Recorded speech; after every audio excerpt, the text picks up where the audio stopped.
Hi hello வணக்கம் நண்பர்களே. இப்போ நம்ம எங்கே போயிட்டுருக்கோம் பார்த்தீங்கன்னா, குலசேகரம்ல இருக்கக்கூடிய ஒத்தப்பன சுடலமாட சாமி கோயில் தான் குடை பார்க்க போயிட்டுருக்கோம்.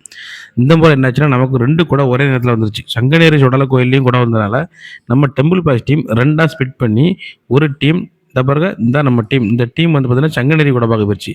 பாக்கி இருக்கிற நாங்க 4 பேர் பார்த்தீங்கன்னா, குலசேகரம் இருக்கக்கூடிய ஒத்தப்புற சுடலமாட சாமி குடை பார்க்க தான் போயிட்டுருக்கோம்.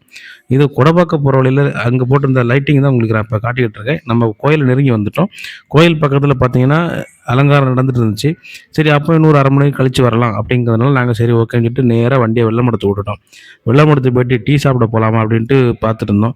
சரி ஓகே டீ சாப்பிட போலாம்ன்னு போய் உட்காந்துட்டு டீ, கேசரி, சிக்கன் பக்கோடா என்னென்ன உண்டோ காஃபி எல்லாம் சாப்பிட்டுட்டு, அதுக்கப்புறம் பொறுமையா கோயில் பக்கத்துல வந்தோம்.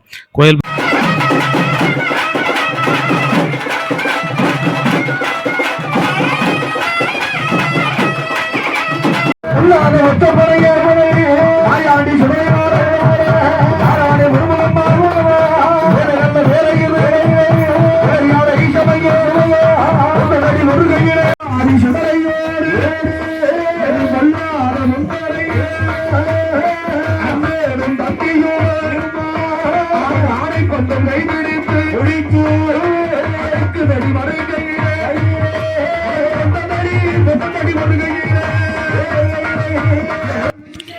சாமியாட்டம் ரொம்ப சூப்பராக நடந்துட்டு இருந்துச்சு. மகுடம் பாட பாட அதுக்கேற்றவாறு சாமி 2 பேரும் ஆட ஆட பார்க்கவே அவ்வளோ கண்கொள்ளா காட்சியாக இருந்துச்சு.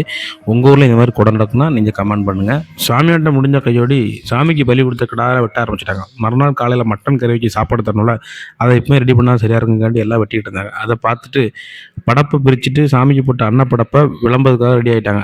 நாங்கள் எங்களுக்கு தேவையான பிளேட்லாம் வாங்கிட்டு க்யூவில் நின்று சாப்பாடெலாம் வாங்கிட்டு நாங்கள் செழிப்பாக சாப்பிட்டு வீட்டுக்கு வாங்கிட்டு வந்தோம். உங்கள் ஊரில் இந்த மாதிரி படப்பு கமெண்ட்டில் சொல்லுங்கள்.